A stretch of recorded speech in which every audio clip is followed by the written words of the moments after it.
जय हिंद, नमस्कार, आदाब, सत श्री अकाल मेरे प्यारे दोस्तों। स्वागत है आपके अपने यूट्यूब चैनल जीएस के तड़के पर। मैं हूं आपका होस्ट एंड दोस्त श्रीवास्तव, जो कि लेके आ चुका हूं बीएड मॉडल टेस्ट सीरीज की, जो हम लोग चला रहे हैं आपके एंट्रेंस एग्जाम के लिए। और हम आपको बता दें कि इसकी पीडीएफ आपको फ्री में टेलीग्राम पर जीएस के तड़के चैनल पर जाइएगा, सर्च कीजिएगा, वहां आपको मिल सकता है। वरना आप हमें व्हाट्सअप भी कर सकते हैं, हमारा मोबाइल नंबर सामने दिया हुआ है, आप वहां पर व्हाट्सअप कीजिए, आपको फ्री में पीडीएफ मिल जाएगी। साथ ही अगर आपकी कोई क्वेरी है तो आप मुझे कमेंट बॉक्स में कमेंट करके मुझसे पूछ सकते हैं। और आइए चलते हैं, आज का टॉपिक है मॉडल सॉल्व पेपर 2020 हिंदी का क्वेश्चन पेपर हम लेके आ चुके हैं। क्वेश्चन नंबर फर्स्ट है, इनमें से पृथ्वी कौन सा शब्द है? तो ऑप्शन है आपके तद्भव, विदेशज, तत्सम और इनमें से कोई नहीं। तो इनमें से सही जवाब क्या हो जाएगा? तत्सम। पृथ्वी कौन सा शब्द है? तत्सम। तत्सम यहाँ पे क्या है कि मतलब आप समझो ज्यों का त्यों। तत्सम का मतलब क्या हो गया? ज्यों का त्यों, यानी कि जो चीज संस्कृत में है वैसे ही वैसे आपको उतार के दे दिया जाए तो वो क्या कहलाती है? तत्सम कही जाती है। और उधर ही उसमें फेर बदल किया गया, इधर उधर इन स्विंग आउट स्विंग मारा गया तो तुरंत ही वो तद्भव होना शुरू हो जाती है। नेक्स्ट क्वेश्चन नंबर 2 है कि संप्रदान कारक का परसर्ग है। संप्रदान कारक का परसर्ग है, एक तुक्का, एक तुक्को, ऑप्शन सी है से, ऑप्शन डी है के लिए। तो संप्रदान कारक का परसर्ग क्या होगा? इसका जो परसर्ग होगा वो क्या हो जाएगा? वो हो जाएगा आपका के लिए, संप्रदान के लिए। मैंने कहता हूं ना, कर्ता ने कर्म को करण से संप्रदान के लिए, तो यहाँ पर क्या हुआ? के लिए ही जो है उसका सही जवाब हो जाएगा। 53 है, मैं चित्र बना रहा हूं, वाक्य में काल कौन सा है? 53 में ऑप्शन है भविष्य, भूत, अनिश्चित और वर्तमान। ऑप्शन बताइए। 53 में मैं चित्र बना रहा हूं, इसका सही जवाब क्या हो जाएगा? वर्तमान काल। क्या हो जाएगा? वर्तमान काल, यानी कि इसमें जो क्रिया है वो आरंभ हो चुका होता है और समाप्ति पर नहीं है, तो क्या है? ये वर्तमान काल। ऑप्शन क्वेश्चन नंबर 54 है कि आलू किस भाषा का शब्द है? ऑप्शन आपके पुर्तगाली, चीनी, अरबी और अंग्रेजी। तो आलू किस भाषा का शब्द है? ऑप्शन नंबर 54 है क्वेश्चन नंबर। इसका सही जवाब क्या हो जाएगा कि आलू एक पुर्तगाली भाषा का शब्द है। अब पुर्तगाली में जैसे आप सबसे ज्यादा इंपॉर्टेंट जो आप समझेंगे ना, वो क्या है? अलमारी। अलमारी और आलपिन, अरे भाई साहब क्या ही पूछता, मतलब आयोग को कुछ ना मिले ना तो कभी आलपिन पूछे, अलमारी पूछे, आलू पूछ ले, तो ये मिल जाए बस लगा दो। काजू संतरा तो अभी नहीं पूछते हैं, तंबाकू पूछते हैं कभी कभी कि हाँ ये बताइए, तो वो आता है पुर्तगाली में। एक आता है कि श वर्ण का उच्चारण बताइए। दंत है, मूर्धा है, तालु है, कंठ है। 55 बताइए, इसका सही जवाब क्या हो जाएगा? इसका सही जवाब है मूर्धा। जब आप 2021 का पेपर लगाएंगे ना बाबू, मैं आपको बता रहा हूँ, जब आप 2021 का पेपर लगाएंगे तब पूछेगा कि ये वाला सा किससे जुड़ा हुआ है। ठीक है, ये वाला सलजम वाला सा जो तालब शाह होता है, ये किससे जुड़ा हुआ होता है? और यहाँ पर इस वाले शाह की बात की है जो मूर्धन्य शाह में आता है। ठीक है, तो ये आपको समझना है। देखिए कितना बहुत ज्यादा फर्क नहीं होता है। आप क्वेश्चन पेपर जब प्रीवियस ईयर लगाते हैं तो आप उसके आसपास भी रहेंगे ना, तो आप सही क्वेश्चन करके आएंगे, कम से कम 20 से 25 क्वेश्चन आप सही करके आएंगे।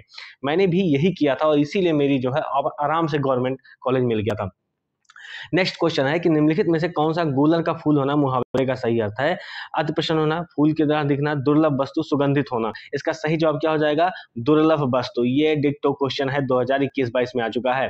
दुर्लभ वस्तु देखिए 2020 में भी आया हुआ है। ठीक है, क्वेश्चन नंबर 57 है, सुत शब्द को स्त्रीवाचक बनाने के लिए किस प्रत्यय का प्रयोग होगा? सुत शब्द कौन सा है? सुत। ऑप्शन में इसको कर देता हूं, ये, ई, इक और आ, इसमें कौन सा हो जाएगा? क्वेश्चन है आपका सुत शब्द। 57 सुत शब्द के लिए कौन सा हो जाएगा? मैं इसे थोड़ा सा, मुझे लगता है थोड़ा गड़बड़ हो गया है, और इसमें क्या होगा? 57 में आ लग जाएगा। क्या लग जाएगा? आ लग जाएगा। और फिर ये क्या हो जाएगा? सुतैया। क्या हो जाएगा? सुतैया। ठीक है, या सुता बोल देंगे। सुत में अगर आ लगा देंगे तो सुता बोल देंगे। ठीक है, मैं इसे थोड़ा सा सही कर देता हूँ, एक सेकंड रुकिए, थोड़ा सा पीडीएफ फॉर्म में हो गया तो दिक्कत हो रहा है जी। चलिए, इसका सही जवाब क्या हो जाएगा? सुत शब्द का स्त्रीवाचक करेंगे तो क्या हो जाएगा? इसमें जो है आपको ये प्रत्यय लगाना पड़ेगा और क्या हो जाएगा? सुता हो जाएगा। ठीक है, चलिए क्वेश्चन नंबर 58 है कि पैरों से लेकर सिर तक का एक शब्द क्या होगा?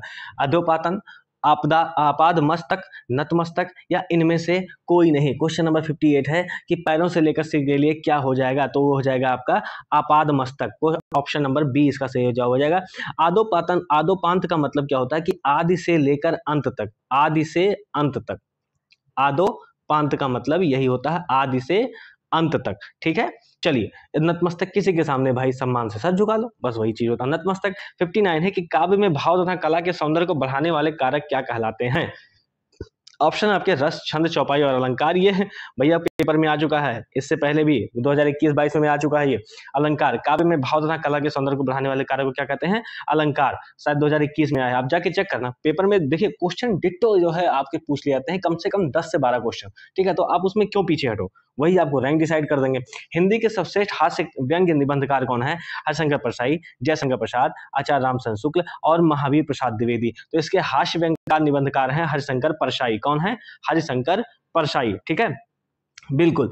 और आइए नेक्स्ट क्वेश्चन पे आते हैं कि क्वेश्चन नंबर 61 है कि सडानन क्या है? सडानन शब्द के सही संधि विच्छेद पर सही का निशान लगाइए। अगर आप चाहते हो ना कि हरिशंकर परसाई की कुछ, देखो एक तो ऐसे समझ लो कि हरिशंकर परसाई की जो कुछ रचनाएं हैं उसमें समझो कि प्रेमचंद के फटे जूते, प्रेमचंद के फटे जूते, ये इंपॉर्टेंट है, प्रेमचंद के फटे जूते। सोचता हूँ बता ही दूं, लेकिन आपके क्या है ना कि आपको सीधा डायरेक्ट क्वेश्चन चाहिए होता है, लप से मारे फट से हो जाए, लेकिन सोचना समझना तो है नहीं।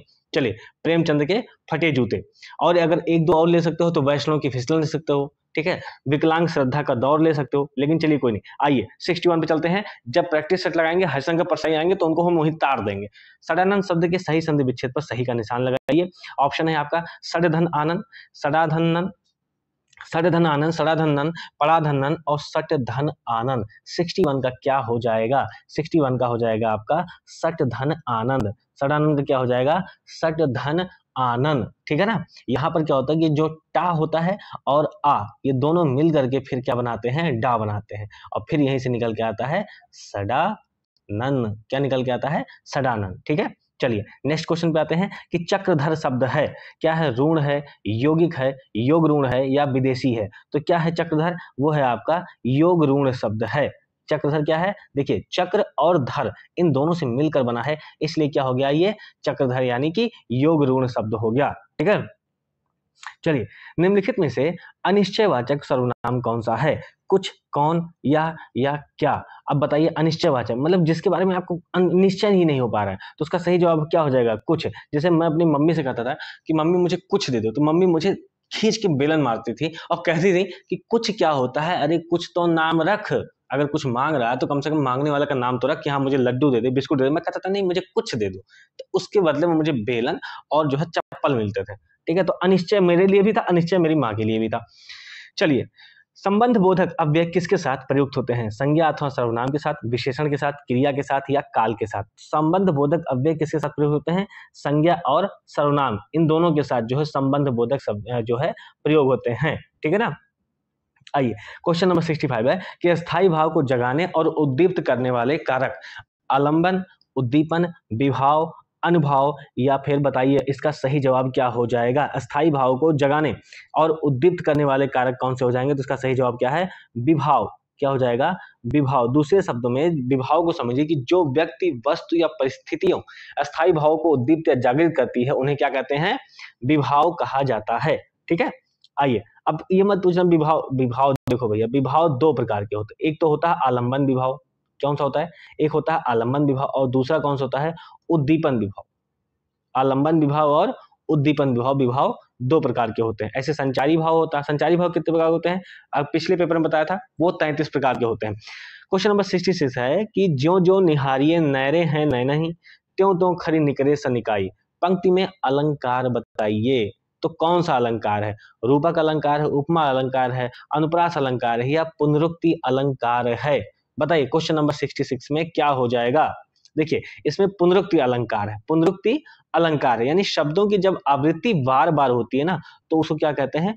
पुनरुक्ति अलंकार। अब कैसे हो रही है देखो, आप देखो ये एक वाला टर्म देखो, ज्यों ज्यों, फिर देखो त्यों त्यों, ज्यों ज्यों एंड त्यों त्यों, तो ये क्या हो जाएगी? पुनरुक्ति अलंकार में। क्वेश्चन नंबर अगला है, नेक्स्ट क्वेश्चन, कि इनमें से कौन सा शब्द शुद्ध है? उज्ज्वल, दीपक, मूर्ति और इनमें से कोई नहीं। तो इनमें से कोई भी नहीं होगा, ठीक है ना, क्योंकि उज्ज्वल जब लिखते हैं तो आधा जा दोनों के साथ रहता है और फिर वा और ला लिखते हैं। दीपक नहीं होता, दीपक होता है। मूर्ति नहीं होती, मूर्ति होती है। तो इनमें से कोई भी सही नहीं है, इसलिए ऑप्शन नंबर डी हो जाएगा। क्वेश्चन नंबर नेक्स्ट क्वेश्चन है कि एक शब्द में उपसर्ग नहीं लगा है। अब देखिए उपसर्ग वाले मैं करा रहा हूं प्रीवियस ईयर, अब आप मेरी बात तो कम से कम गौर रखिए महाराज, अगर कह रहा हूं तो कर लीजिए। कौन सा उपसर्ग नहीं हो जाएगा बताइए? अतिक्रमण, प्रतिक्षण, सुगम और दर्शन, इसका सही जवाब क्या हो जाएगा?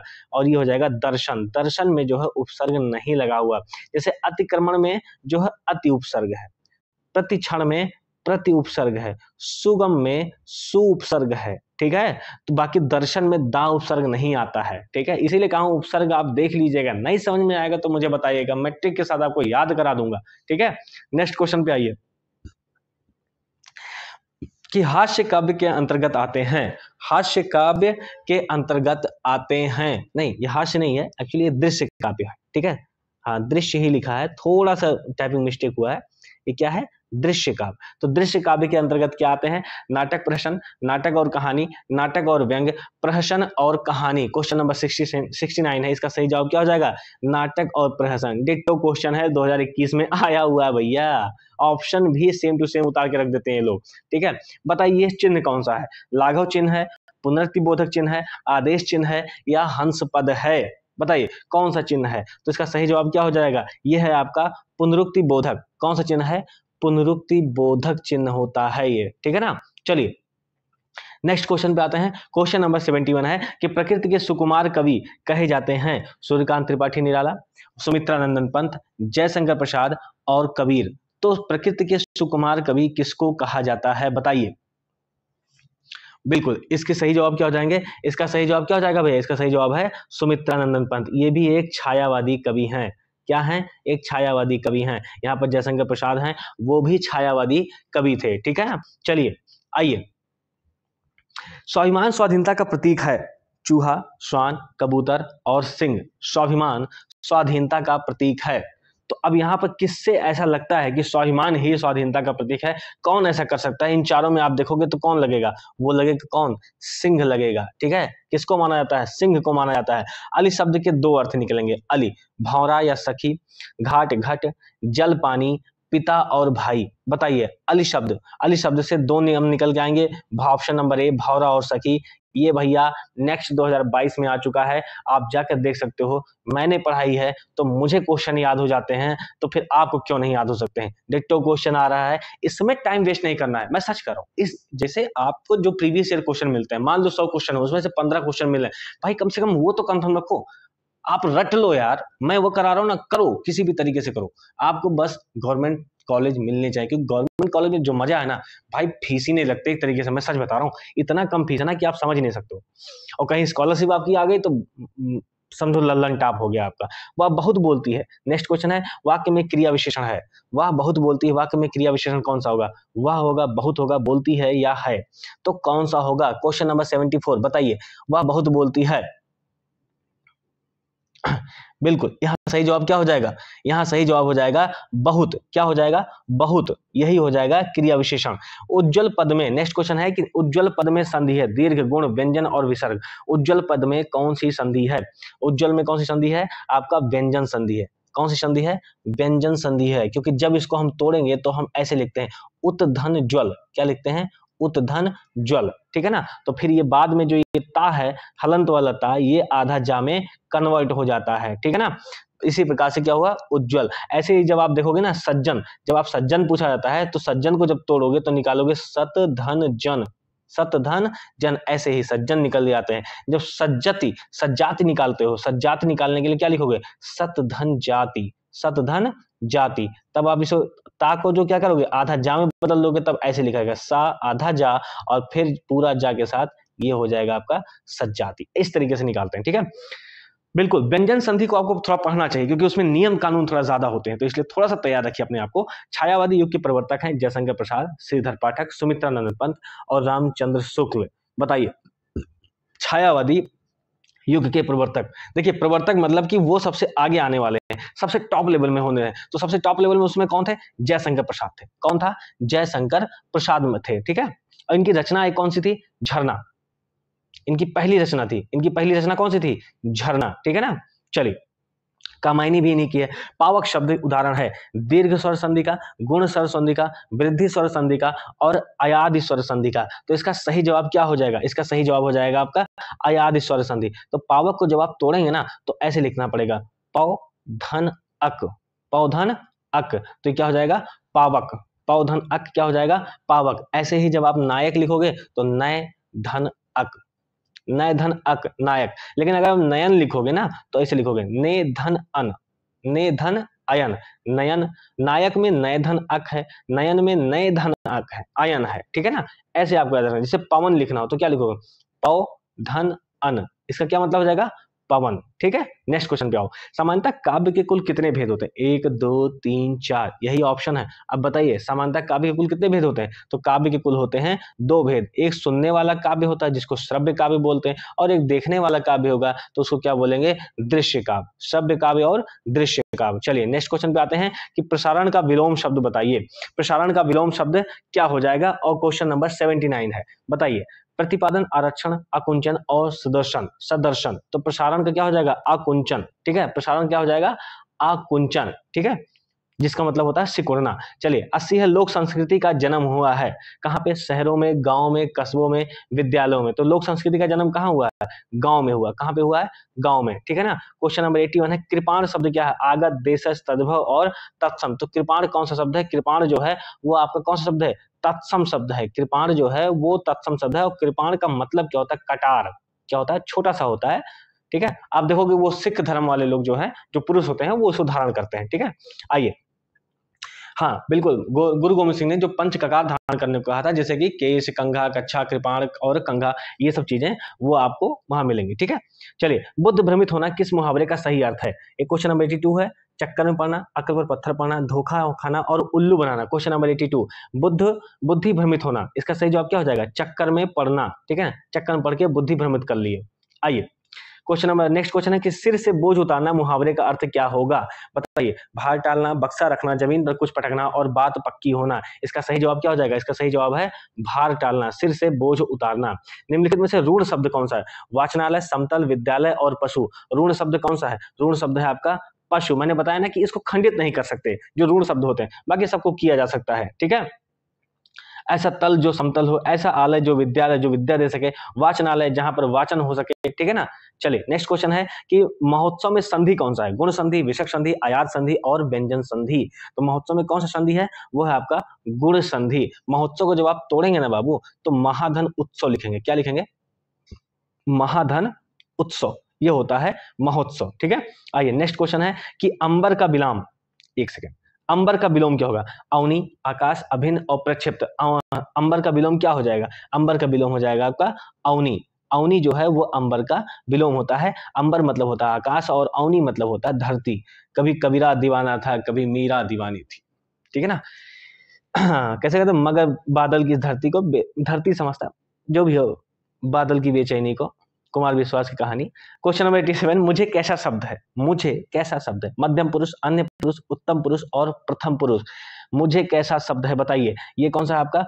उत्तम पुरुष है। कौन सा शब्द है? उत्तम पुरुष है। यकीन मानिए पिछला भी लगाया था, अगला पेपर लगाया था, अभी उसमें मध्यम पुरुष एक था, तुमने करके आया था। अभी देखो अभी यहाँ पे आ गया मुझे, और इसका सही जवाब क्या हो जाएगा? उत्तम पुरुष है। भैया डिट्टो क्वेश्चन रिपीट होते हैं, हल्का सा फेरबदल होता है। अगर आप देखोगे ना तो आपको मालूम पड़ेगा क्या ही है यार बीएड निकालना, एंट्रेंस एग्जाम। नेक्स्ट क्वेश्चन है कि बहिर्मुखी में समास है। अव्ययी भाव समास, द्वंद्व समास, तत्पुरुष समास और कर्मधारय समास। बताइए अव्ययी भाव में कौन सा समास है? अरे बहिर्मुखी में कौन सा समास है? तो अव्ययी भाव समास है, ठीक है ना। इसमें क्या होता है? जिस समास का जो पूर्व पद है तथा प्रधान हो और अव्ययी भाव समास कहलाता है, ठीक है ना। वह कौन सा है? बहुव्रीहि अव्ययी भाव समास। कौन सा है? बहिर्मुखी समास। कौन सा कहलाता? बहिर्मुखी में कौन सा समास है? अव्ययी भाव समास होता है, ठीक है। क्वेश्चन नंबर 89 है कि सूरदास की साहित्यिक भाषा क्या थी? ब्रज भाषा, अवधी, भोजपुरी और मैथिली। तो सूरदास की साहित्यिक भाषा कौन सी थी? ब्रज भाषा थी। इन्होंने बहुत रचनाएं लिखी हैं, जैसे सूर सारावली, ठीक है ना, सूर सारावली, ये बहुत इंपॉर्टेंट है। साहित्य लहरी, ये इंपॉर्टेंट है, साहित्य लहरी, ठीक है। सूर सागर, ये सारी रचनाएं किसकी हैं? सूरदास की हैं, और ये अष्टछाप कवियों में से एक गिने जाते हैं, ठीक है। नेक्स्ट क्वेश्चन है कि महाकाव्य में वर्णन होता है मानव जीवन के बृहद, अरे भाई साहब क्या ही क्वेश्चन है, तो रिपीटेड क्वेश्चन हो गया। मानव जीवन के बृहद और व्यापक चित्रण का, मानव जीवन के सूक्ष्म पक्ष का चित्रण, मानव जीवन के एकांकी पक्ष का चित्रण, मानवतर जीवन के बृहद पक्ष का चित्रण होता है। अब बताइए, मानव जीवन के बृहद और व्यापक चित्रण होता है। अब देखिए 2021 में जो क्वेश्चन आया था उसमें यह पूछा था कि खंड काव्य में वर्णन किसका होता है, खंड काव्य में वर्णन किसका होता है, तब मानव जीवन के एक पक्ष का चित्रण होता है, एक पक्ष का चित्रण होता है। यहां पर क्या पूछा है, महाकाव्य में वर्णन किसका होता है, तो मानव जीवन के बृहद और व्यापक चित्रण होते हैं। समझ रहे हैं ना, मतलब बहुत हल्का सा पिंच करके खट्टे से निकाल दे रहा है। अब देखिए 91, काली मिर्च में कौन सा समास है, कर्मधारय समास, तत्पुरुष समास, द्वंद्व समास या बहुव्रीहि समास। तो काली मिर्च में कौन सा समास है, वो है आपका कर्मधारय समास, कर्मधारय समास। इसका मतलब क्या हो जाएगा, काली है जो मिर्च, क्या हो जाएगा, काली है जो मिर्च। तो काली मिर्च में कौन सा समास है, कर्मधारय समास। ठीक है, चलिए, उर्वशी किसकी काव्य कृति है, अज्ञेय की, सुमित्रानंद पंत की, रामधारी सिंह दिनकर की और कुंवर नारायण सिंह की। तो उर्वशी किसकी काव्य कृति है, ये है रामधारी सिंह दिनकर की। किसकी है, रामधारी, ये वीर रस में इसमें प्रमुख है, क्या है, वीर रस, उर्वशी में वीर रस आता है। ठीक है, चलिए नेक्स्ट क्वेश्चन है कि सन्यासी का पर्यायवाची क्या होगा, ढोंगी, बाबा, वृद्धा या फिर दंडी। तो सन्यासी का पर्यायवाची क्या हो जाएगा, सन्यासी का पर्यायवाची हो जाएगा दंडी। ये बहुत इंपॉर्टेंट है, आप जितना स्टार इस पे लगा सकते हो भाई लगा लो, क्योंकि सन्यासी का तुरंत ढोंगी निकाल के लेके आते हैं, पर वो गलत हो जाएगा। तो सन्यासी का पर्यायवाची क्या हो जाएगा, दंडी हो जाएगा। ठीक है, चलिए नेक्स्ट क्वेश्चन है कि अद्भुत रस का स्थायी भाव क्या है, जुगुप्सा, विस्मय, भय और उत्साह। तो अद्भुत रस का स्थायी भाव क्या हो जाएगा, विस्मय, क्या हो जाएगा, विस्मय। ठीक है, आइए नेक्स्ट क्वेश्चन है कि निम्नलिखित में से कौन सा कवि भक्ति काल का नहीं है, ईश्वरदास, नाभादास, मतिराम और रहीम। क्वेश्चन नंबर 95, इसका सही जवाब क्या हो जाएगा, तो इसमें जो है मतिराम जो है वो रीति काल के हैं, ना कि भक्ति काल के हैं। क्या है, रीत काल के हैं, ना कि भक्ति काल के हैं। चलिए नेक्स्ट क्वेश्चन है आपका, क्वेश्चन नंबर 96 है कि निम्नलिखित में से अशुद्ध वाक्य का चयन कीजिए। मैं आज विद्यालय नहीं जाऊंगा, बच्चों को काट कर फल खिला दो, वह सुंदर दृश्य है, वह अत्यंत बुद्धिमान तथा बलशाली है। देखिए अशुद्ध वाक्य निकालना है, कौन सा वाक्य निकालना है, अशुद्ध वाक्य। इसमें आप देखोगे बच्चों को काट कर फल खिला दो, यही अशुद्ध है, क्योंकि बच्चों को फल काट कर खिलाना है, ना कि बच्चों को ही काट देना है। ठीक है ना, यहाँ फल को काटना है तो पहले फल लेके आओ, कि बच्चों को फल काट कर खिला दो। समझ में आया लाइन। चलिए नेक्स्ट क्वेश्चन, कारवां किस विधा की रचना है, नाटक है, कहानी है, उपन्यास है, एकांकी है। तो कारवां किस विधा की रचना है, वो है आपका ऑप्शन डी, यानी एकांकी है। कारवां क्या है, एक एकांकी है। ठीक है, आइए क्वेश्चन नंबर 98 है, निम्नलिखित में से संयुक्त वाक्य का चयन कीजिए। उत्तर देने का ढंग ठीक नहीं है, उसे गर्व है कि वह उच्च कुल में पैदा हुआ, दवा लो और बुखार कम हो जाएगा। ठीक है, यह बात सभी को स्वीकार है। देखो मैंने जब ऑप्शन बोल रहा था तभी लोगों को पकड़ लेना चाहिए था कि इसमें कौन सा ट्रिक आने वाला है, इसलिए मैंने बहुत आराम से बोला था, दवा लो और बुखार कम हो जाएगा। ठीक है, आइए नेक्स्ट क्वेश्चन, यही संयुक्त वाक्य हो गया।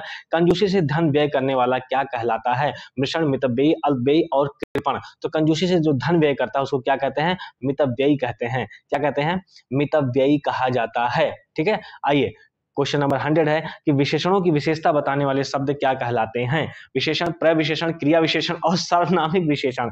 बताइए इसका सही जवाब क्या हो जाएगा।